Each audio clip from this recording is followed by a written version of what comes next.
Hey everyone, and welcome to another edition of the Wide World of Cyber. My name's Patrick Gray. Wide World of Cyber is the podcast we do here at Risky Business HQ with Chris Krebs and Alex Stamos of SentinelOne. This is a joint production between SentinelOne and Risky Business Media, and we love to do it. Chris was, of course, the first director of the CISA agency in the United States before he went on to co-found KSG, the Krebs Stamos group, with our other guest, Alex Stamos, who has served as the CISO for Yahoo and Facebook and, has done all sorts of interesting stuff. Also the founder of ISEC Partners back in the day. He has been around the industry for a long time. Yes, Mr. Alex Stamos. So Chris, welcome. Alex, welcome. Thanks, Patrick. Hey, Patrick. Good to be with you again. So let's have a chat, shall we? Because it's been an interesting old news cycle recently. I can't believe we're doing it this week. We weren't going to cancel just for being bored. What's happened? Yeah, so of course, we got to talk about this CrowdStrike thing and, what it means for EDR, what it means for software resilience. Obviously, and this is, I'm going to say it, SentinelOne is a competitor, a direct competitor of CrowdStrike. Yes. I would not want people to think that this is ambulance chasing. That's not what this is. I mean, Chris and Alex here are two of the world's foremost commentators on cybersecurity issues. They happen to work at SentinelOne. I think that puts them in a great position to talk about this. I mean, let's just kick it off there. Let's kick it off with you, Alex, because, of the two of you, you are the most technical, right? So we've been talking before we got recording. I will concede that. Pat, I will concede that. Okay. Thank you, Chris. You and I got talking even before we got recording, and we both agree that this failure of CrowdStrike to actually test these content updates and thus causing a kernel panic and a blue screen of death across all CrowdStrike machines is just sort of inexplicable and bizarre. Like, that was my take in the weekly Risky Business show. You agree with that? I mean, it is just weird, and you have an inside view because you work for, a similar company. Talk to me about that. That's right. So first, like you said, we're direct competitors of CrowdStrike. You can tell this because if you go to CrowdStrike.com right now and you mouse over Why CrowdStrike, there's a whole section of CrowdStrike versus SentinelOne where they talk about what's wrong with our product. So certainly they think we're competitors. So I want people to have that out there. Okay, so I'm just going to say it. The narrative that immediately came out after CrowdStrike took out at least 8 million computers and shut down a big chunk of the global economy, including stranding me personally for hours and hours in an airport in which I got minor food poisoning from terrible fish and chips. When CrowdStrike did that, the immediate emerging narrative from them and from their proxies on LinkedIn and in social media was this could happen to anybody. That is false. That is false. This could not happen to anybody.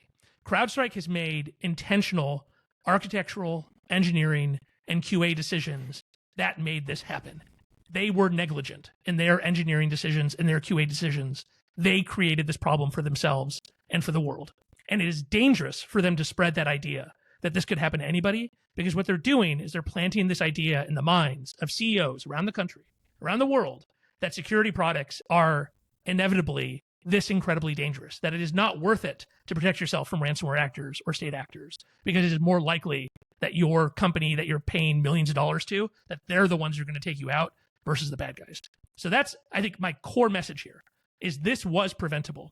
And in fact, the vast majority of actors in the space are much more responsible than CrowdStrike was in the way that our products are designed and tested and deployed. And that's why, while there are problems with other products, they are never as widespread or as destructive as this problem. I'm happy to get into the details, but that's kind of the base issue here.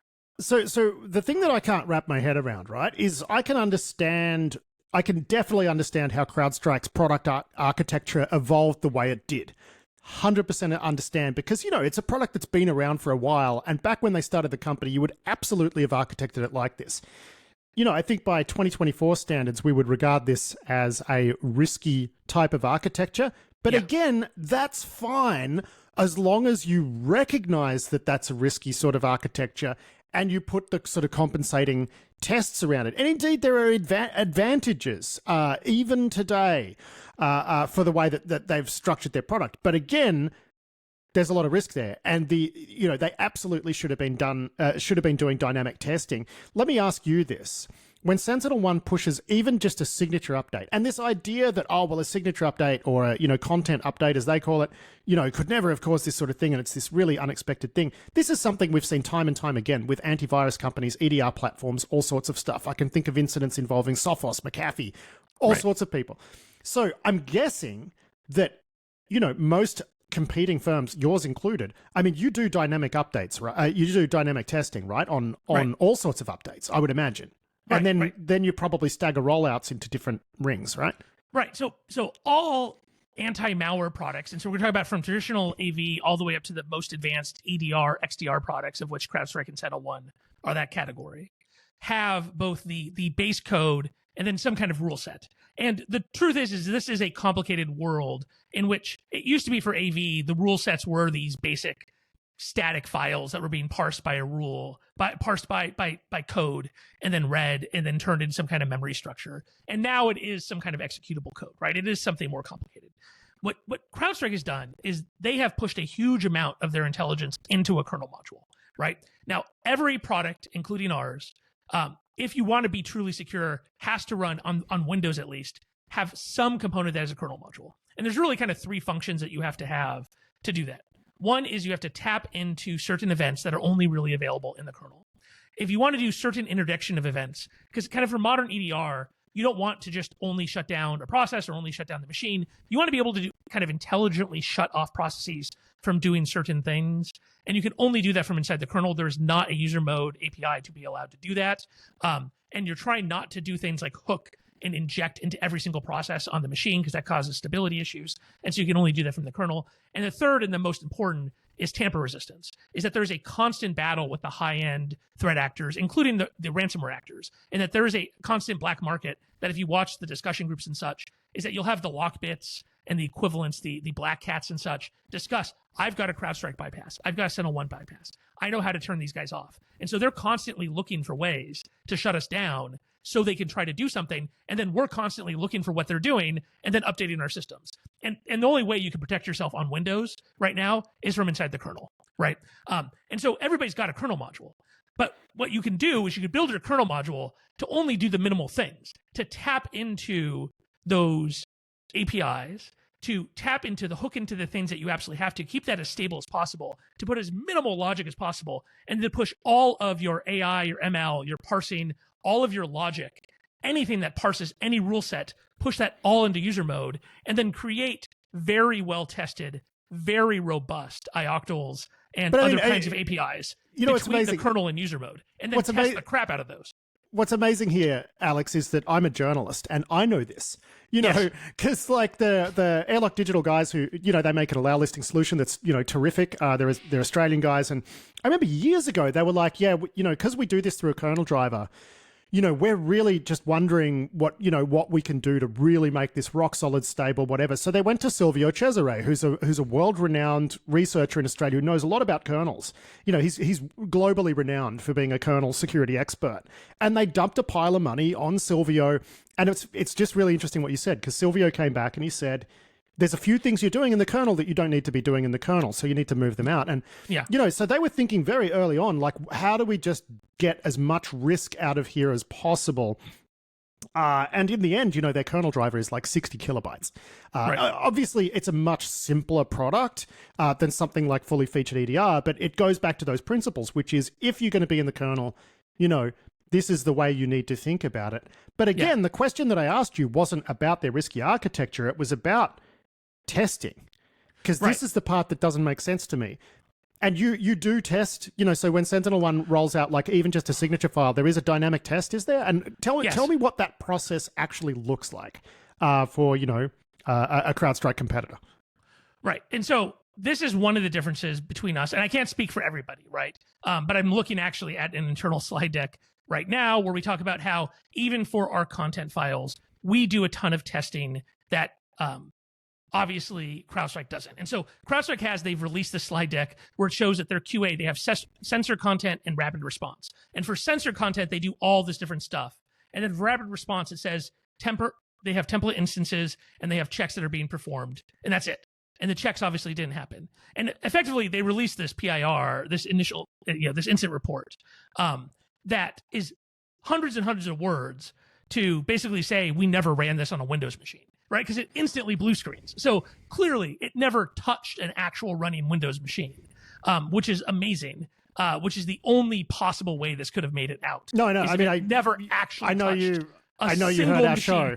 Yes. I know you heard our show, and this was exactly our conclusion, which is that they did not even put this on a anyway. The mind it boggles. Look, I want to bring Chris into the conversation here. So, but I'm sorry, you did ask, and so we do a bunch of different testing.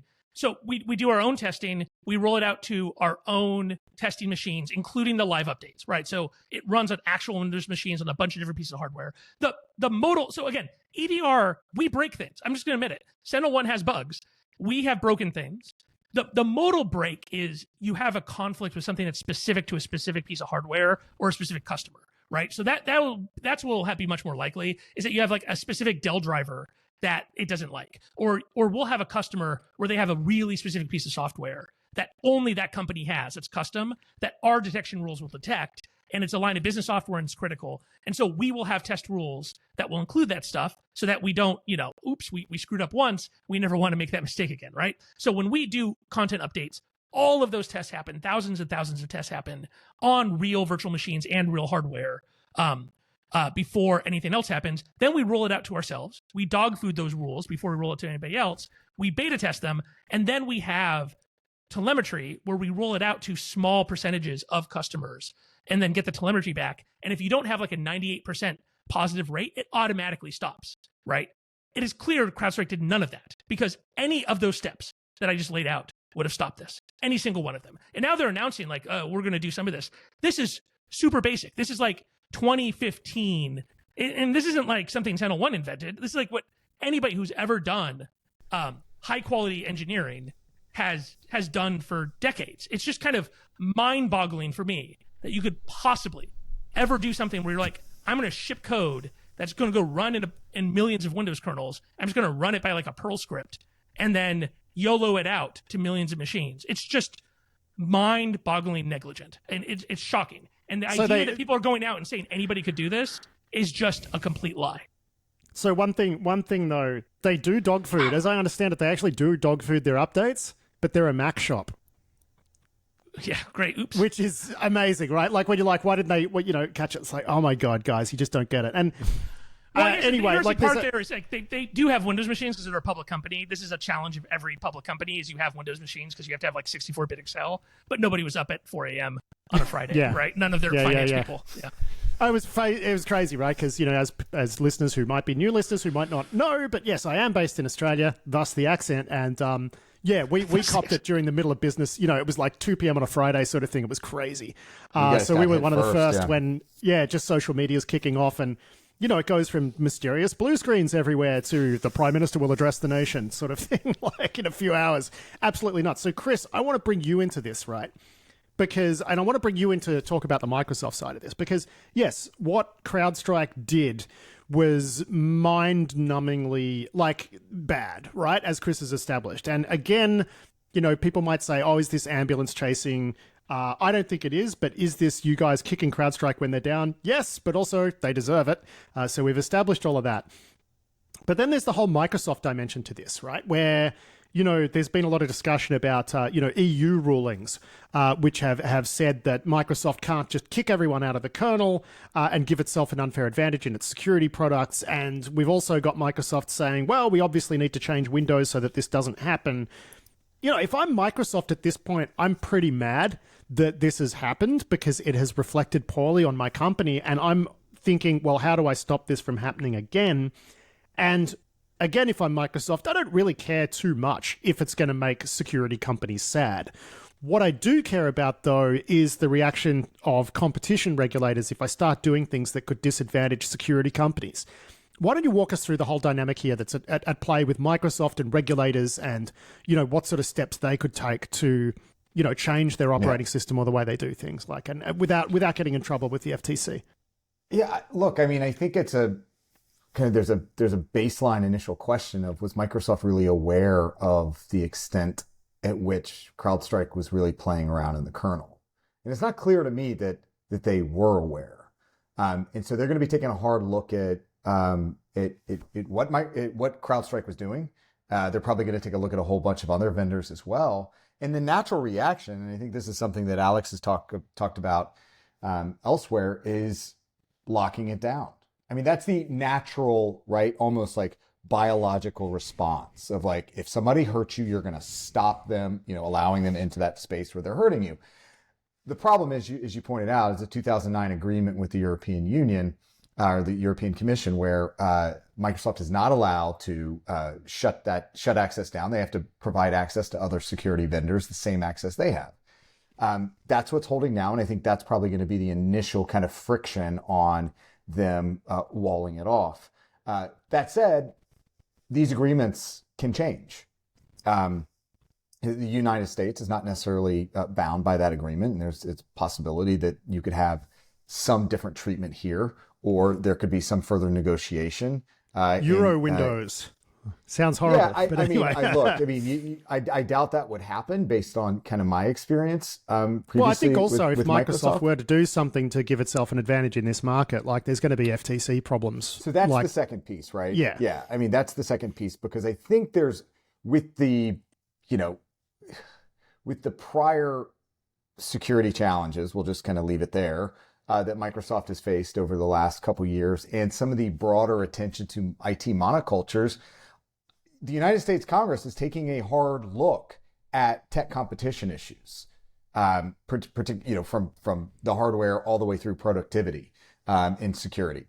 The FTC, the SEC may be looking at these issues. So I would think that Microsoft has a very delicate dance to do here so that they do not exacerbate any of the potential antitrust issues, that they do not walk further down that line, because that is something that they dealt with at the turn of the century, and they don't want to deal with that again.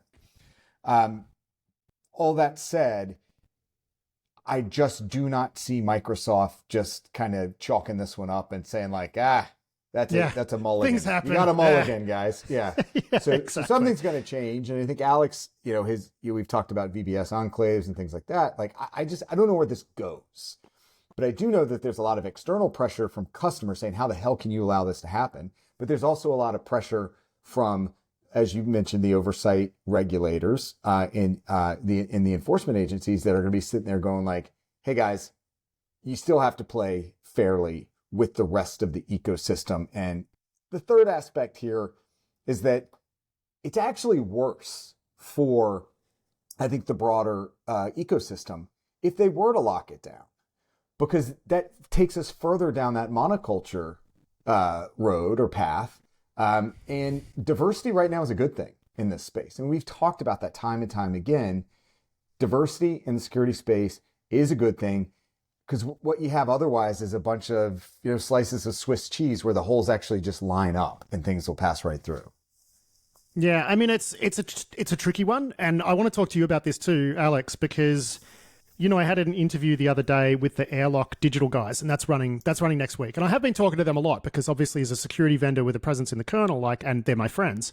Of course, I've been talking to them about this a lot. And excuse me, yeah. So they were saying like, for their purposes too, it's a little bit different because they're not a full EDR thing. As long as Microsoft introduced the right kind of API, they would mostly be okay.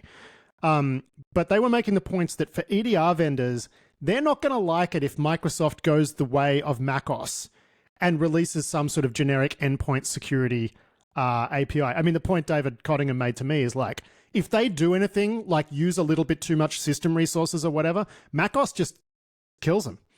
Right? Because you're affecting the user experience. So they're just like, no security software, goodbye. I mean, Microsoft is unlikely to make the same sort of design decisions there.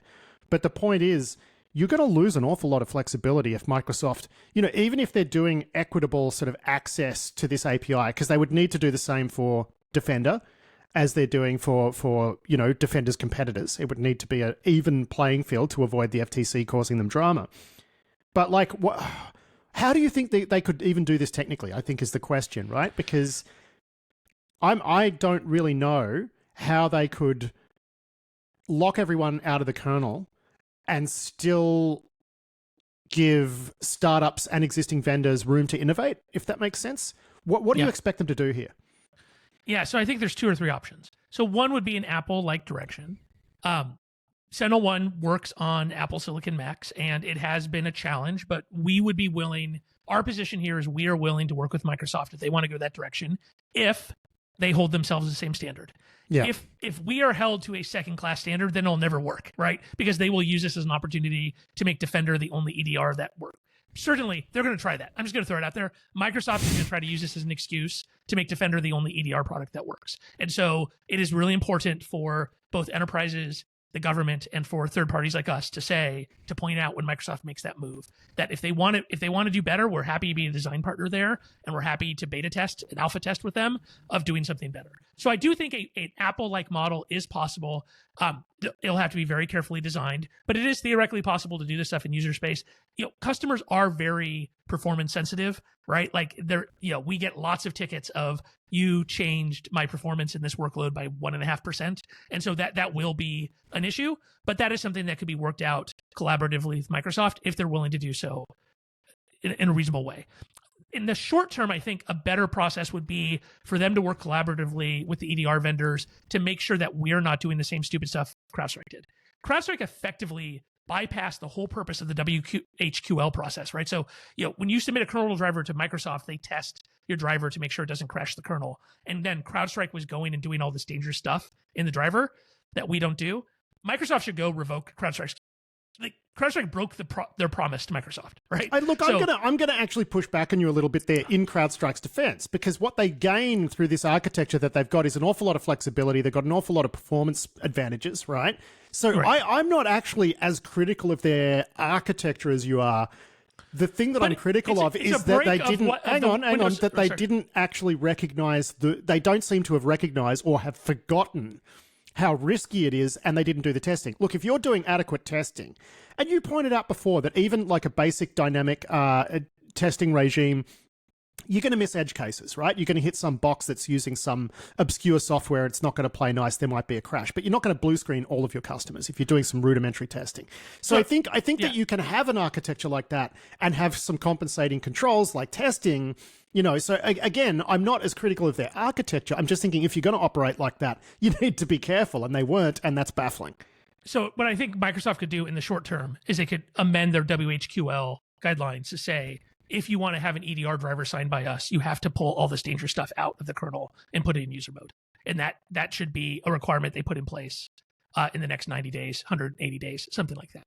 That would be a reasonable short-term solution. And then what they're already working on, which would be a fascinating place, is eBPF in the kernel. So we have an agent that uses ePBF on Linux that you can run SentinelOne in a Linux container, which obviously can't run kernel modules. And it works great. It's super cool. It technically runs in the kernel, but it's running in a safe VM. Obviously, there's interesting performance issues with just-in-time compile. There's interesting interactions with hypervisors and stuff. But I think that's a fascinating direction. Again, as long as Microsoft Defender uses it. So if Microsoft wants to go that direction, I think that's awesome. But it needs to be something that Microsoft holds their own security products to that same standard. So it's interesting you mentioned that, because throughout this whole thing, I actually did find myself Googling eBPF for Windows. Like, what is the status of eBPF on Windows? Like, how far along is it? It's not something that works end to end. It's not like usable. It's basically a test. It's something you can use. It's like a toy. It's an experiment. It's a lab experiment. It's an experiment. At this point. Yeah. It's pretty, because it also, like, it's not useful right now because it is something you load as a device driver, right? That doesn't, and so you need a bunch of protections in there. I think that's more like a Windows 12 thing, right? I don't see them doing that like as a backport to Windows 10 and Windows 11. Yeah. I think something, but like what would probably be a reasonable direction would be to update their WHQL standards for Windows 10 and Windows 11, and then work on something either eBPF or a user mode model for a Windows 12 or some kind of other major kernel re-architecture. I mean, I agree with you that I think the most likely large changes here are coming for Windows 12. I think it's a little bit too hard to try to retrospectively, cork this. Like, it's just forget it. Right. Well, remember that the Apple changes happened in the context of them doing the Apple Silicon changes, which was a massive re-architecture of the Mac OS kernel. I got to say, like, Apple has surprised me on the upside with all of the engineering work they've done in the last 5 years around, the way they've engineered things. It's it's impressive.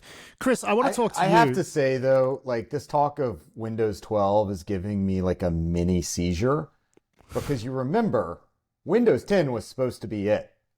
That was it. That's always the way with technology, yes. Chris. I mean, there's people out there still using XP, like, right? So what happened along the way? It's just always the way. But look, I wanted to talk to you about this as well, because, you're out there, you're Mr. Big Picture. You speak to all sorts of people in government. You speak to all sorts of people at these, global mega corporations.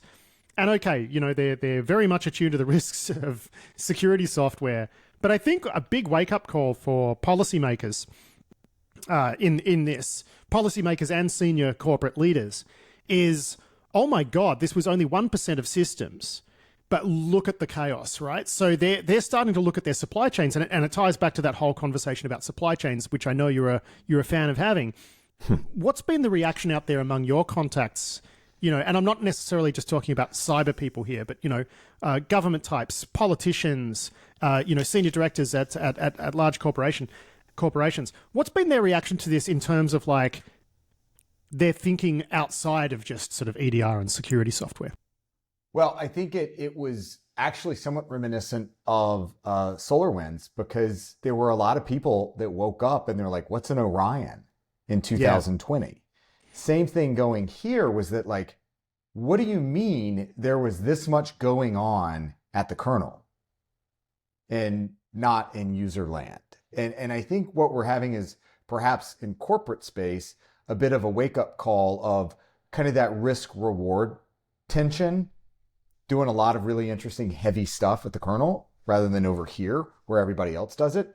Yes, maybe it's highly beneficial, but at the same time, in a 1 hour time period, brought down 8.5 million machines and ground air travel to a halt. Yeah, it was actually less. It was actually within like minutes. And my joke on the weekly show was that that's impressive engineering, the fact that they could update everyone all at once. But as I pointed out, however, the update was only available for an hour. Yeah, it was like 78 minutes that it was available for. But it's just interesting because I made the same mistake. I actually said, it's amazing that they hit them all in an hour. And then someone was like, no, it was actually minutes. So, Yeah, and so it goes, that's the first thing. It's like, I think we're going to have this kind of almost 2020-ish renaissance of, back then it was applications. And that was a great year that we're all keen to relive, I'm sure. Yeah, sure. Well, let's not forget that every time there's a U.S. presidential election with a new administration, there's a lot of stuff that happens in that first year. I mean, remember 2017 with WannaCry, NotPetya, Bad Rabbit, and then we had 2020 with Hafnium. SolarWinds kind of crashed over that, and then you had Colonial. Anyway, so I think there's this conversation about taking a look at what products and services are playing in what part of the architecture, what part of the enterprise, and what sort of privileges, what sort of ability do they have to bring you down to your knees. At the same time, there's a secondary conversation about just resilience in operations. There, Alex and I were talking about one company we used to work with that had a significantly redundant operation. Two of everything, completely separated, two of everything. Problem is they had CrowdStrike running on both. So the first one drops, they fail over, that falls down. So I think you're going to see a lot more kind of diversity of options, again, depending on where in the risky bits they play. But the ability to, hey, we can lose this one, but because we're running on a completely independent system that would have an unrelated impact, we're going to deploy that. So I think companies are going to, in the longer term, probably spend more money. I mean, I think that's just the reality.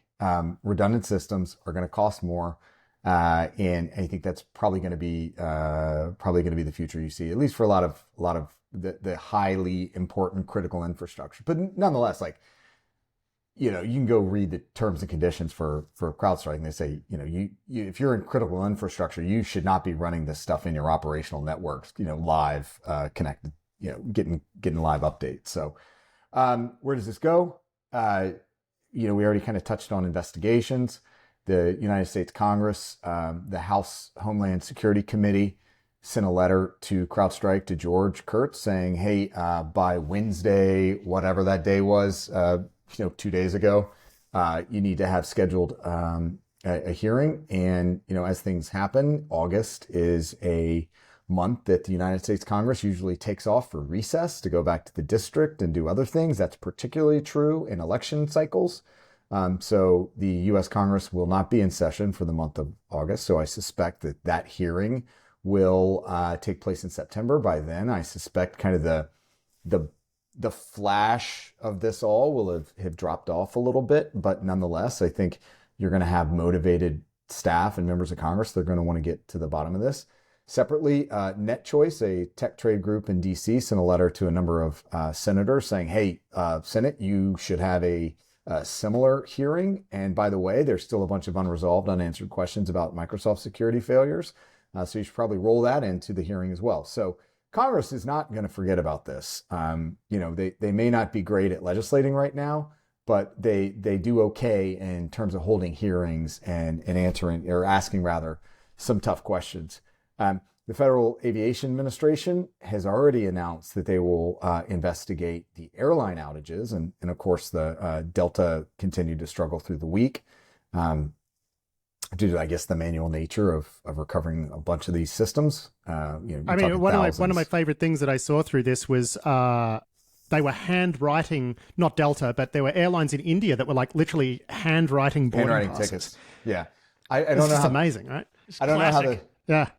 I don't know how security checkpoints, TSA and all that stuff would work. But, at the same time, there was some really interesting innovation in recovery. You saw some companies using, scan guns and QR codes and things like that. Look, that was actually a point. I was doing an ABC radio interview, and the Australian Broadcasting Corporation is a CrowdStrike customer. So I had this really weird situation where this event was only 2 hours old, and I'm on radio with a guy who is operating just with a microphone and a CD player, right? Because all the broadcasting systems were down. And eventually, I think by the time they got me on air, they had been using speakerphone held up to the microphone to do interviews, right? Like, that was the level of it. And then by the time I spoke to them, they'd found some sort of console they could plug a mobile phone into and do interviews that way. So I was literally, talking to the guy via a mobile phone, plugged into some sort of consumer grade hardware. And he was asking me, should people run out and get money out of ATMs and whatnot? And, should people panic? And I'm like, well, no, there'll be workarounds. Like, for example, this interview that I'm doing with you now, where you are operating without your key systems. But certainly, you look at Delta and that wasn't the experience. They were not able to find workarounds immediately. That's been an absolute disaster. Putting it all in context, of course, though, yes, you had significant outages. Yes, you had the major airlines in the United States out. Yes, you had the London Stock Exchange out. Yes, you had Sky News or whatever in the UK out, and others globally. Healthcare systems, Alex has mentioned this before, but, my own family, my father and mother both had appointments canceled. I sold my house last week. The wire was delayed from the sale settlement proceeds. Everybody somehow got affected by this, and yet except me. The world... But sorry, I had to throw that in there. Do you even have internet down there? Is this coming over copper? How's this interview happening? So look, just one more thing. Let me just redirect this slightly. I feel like one thing that's unfortunate about all of this is that we're going to see a massive reaction to this from business leaders and from governments, when this is something that I don't know how much we should judge our policy decisions on something extremely stupid that a company did, if that makes sense, right? Like, I think the really bad thing that happened here, it's not so much the Microsoft ecosystem, it's not so much concentration of one vendor in these, it's just the fact that CrowdStrike did something inexplicably dumb. Yeah. So I just wonder, could there be an overreaction to this? I don't think so. Yeah. So I think this is the exact right conversation to have, because what we now have in technology that's been building for quite some time, going back to SolarWinds and even before that, is a crisis in confidence in the technology that we're using on a daily basis and baking it into every single aspect of our lives. And it has only gotten worse, meaning we've only gotten more digitized, and that is only going to increase going forward. And yet we don't have a framework of assurances and transparency around these products that we deploy. Again, Microsoft may not have known what CrowdStrike was actually doing in the kernel. that is something we have to figure out. What's the right set of questions for transparency? And ultimately, what we have to work towards is reestablishing trust in the products that we use throughout the digital ecosystem. That is the direction that we have to take this conversation. And this was just one more reminder that we're not there and we're not close. And it's just along the lines of what you said. The thing that I just keep coming back to is that this is 2024 and this shouldn't have happened, right? You can kind of understand how some sort of endpoint security scrappy startup might have made a mistake like this, or how some sort of, bit rotting legacy piece of software with, very few skilled people left at it could happen. I think that's the thing that's just crazy about this is it's an event that seems out of step with the times. What do you think of that, Alex? Like, I'm curious, and I know we're just speculating and just guessing, and they are a competitor of yours, so you're not going to be motivated to say anything nice here, but how do you think this happened? How do you think they actually got into a position where they weren't doing this testing? Because I honestly, I just think, if you got a competent management, like how? I'm still just, my mind boggles at this. Sometimes companies grow in that you have processes that people don't realize how important they've become, and they don't you just assume that nothing's gone wrong, and you don't go and reassess until something breaks. Because the thing that I keep coming back to is that it's got to be something to do with churn, staff churn. That's possible, right? Yeah, no, it's possible and like too. The person who used to think about this just isn't there anymore. That's possible. I mean, I've certainly seen that at companies. I saw that at Facebook all the time. Where you're like, hey, here's this thing that nobody knows how it works anymore. And you literally have to put like 4 people on it to reverse engineer. How does this process work? The problem here is that CrowdStrike has dug a huge hole for the whole security industry. Like, we as an industry now have to like rebuild trust, because if this ends up being, as I said before, if CEOs believe that security products are inherently unsafe, it is a really bad thing for the safety of the world, right? And so I think what's going to have to happen is we're going to have to, all of us have to be looking, we were already in a better place, but we've, SentinelOne, the engineering team's been double, triple checking all of our QA processes. The product team is mocking up better ways. We've already had way more controls than CrowdStrike has on deployment, but we're going to have way more transparency in like, what are you deploying? What are you controlling deployment? This is one of the things that CrowdStrike customers were complaining about, is they thought they weren't deploying these things. They did not understand the difference between the different kinds of updates. And so everybody's going to have it super transparent about what you're updating at what times. I will say, though, the percentage of customers who are in a position to sort of use or action that information is vanishingly small. Probably, yeah, right. Yeah. For the most part, like I said, we never, even if you have everything turned on, we never did 100% on the beginning. So, cloud-based security companies are just going to have to be incredibly careful with deployment. And we're going to have to document this kind of stuff. And we're just going to have to we're just going to have to slowly rebuild that trust and demonstrate. And we're going to have to, like in this podcast and in our writing, now that we're a week out and we can't be afraid of people calling us ambulance chasers anymore. We're going to have to push back against this narrative that could happen to anybody, because that is a dangerous narrative. We're going to have to say, nope, no, there's actually, this is software engineering is a practice. This was not software engineering. This was software cowboyism, right? Engineering, like you build a bridge, is being careful, and it is planning. Yeah. And it is thinking about these processes. It is about being an adult. It is about measuring things. It is about not trying to tear down your competitors and being the fastest and being the measure. I think also as an industry, one of the things that, like, you look at CrowdStrike's website, and it's all about, we're better at this measurement, we're faster at this, we're faster at that. And one of the problems that is driving this is there's a bunch of kind of metrics driven stuff that's about, are you faster in this, and have you done more detections here? It's not about, did you have the best detections, or did you have the least false positives? It's about just, did you have the most? Yeah. Did you have the fastest? Look, that's an age-old issue. Yeah. I mean, but this Alex, is CISOs. This is on to CISOs, though. Yeah. Like, if you're just going for, did these people detect it the fastest, then what you're encouraging, if you actually use those numbers, I'm not going to name any analysts out there, because our analyst relation people will be mad at me. But there are people out there that are pushing the industry to do very dangerous things, and they need to look at themselves too. That if all you're doing is saying, is it 7 minutes to detect or 20 minutes to detect? 7 minutes to detect means no time for testing. Yeah, right? I mean, but I mean, the thing is, like, how else are they supposed to generate their mystical quadrangles of cyber goodness, Alex? One thing I will say too is that you just touched on something about engineering. I'm not sure if you even know this, but my excuse me, but my undergraduate degree is actually in engineering, and it's been very interesting for me to come in. And I've had some experience doing R&D in an engineering context, and then transitioned into technology later. And it was just always mind-boggling to me, for the last 25 years, what people in, IT tech call engineering. Because I'm like, that word does not mean what you think it means. Like, just building stuff ain't engineering. Drives me spare. Yeah.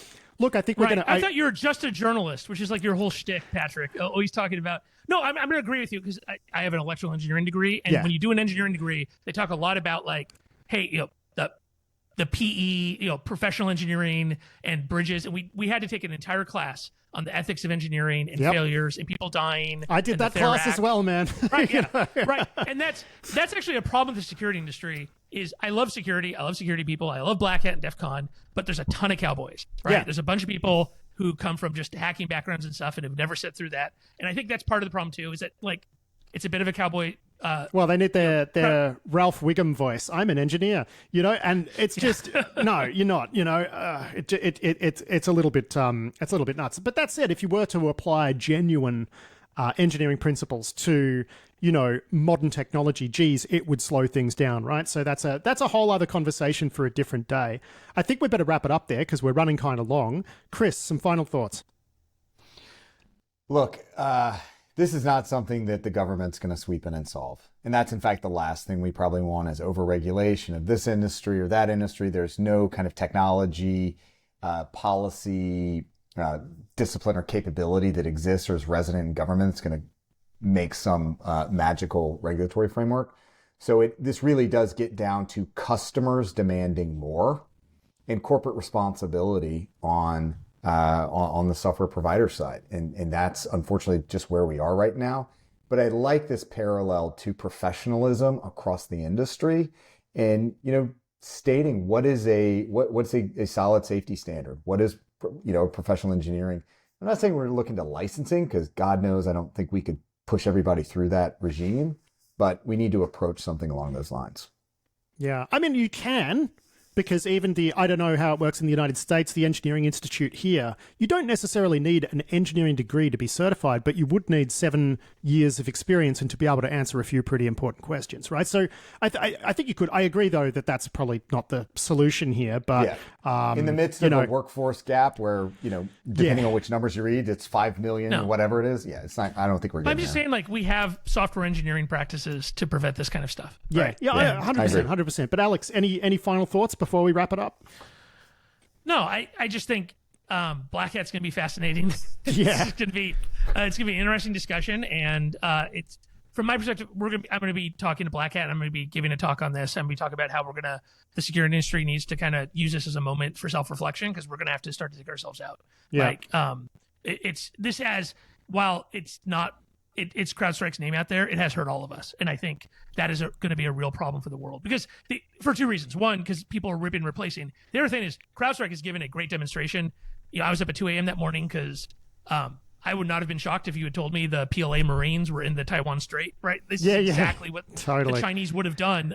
Volt Typhoon. This is exactly what they would have done on day one of the invasion. 100%. So, I made that comparison too. I don't know if you caught that, but yeah, I didn't catch that. But like, CrowdStrike is now given the exact roadmap for what Russia or China are going to do on the day they make their move. And so all of us now have to be extremely, extremely up to date and ready to go because we are all potential conduits for this kind of activity not being a mistake, but being intentional. 100%. If I'm the PLA, I'm sending people to interview for jobs at all of the EDR companies right now and as long-term plans because that is, bang for buck, an amazing investment. All right, guys, we're going to wrap it up there. Chris Krebs, Alex Stamos, thank you so much for joining me to do another one of these. I'm recording, for obviously people wouldn't know this, but I'm actually recording this on a Saturday. I love to do these podcasts. It's always fascinating to talk to you both. Chris, thank you. Alex, thank you. Thanks, Patrick. And it's good to know that we make it to Saturday. We made it. We made it. Thank you. Have a great day, Patrick.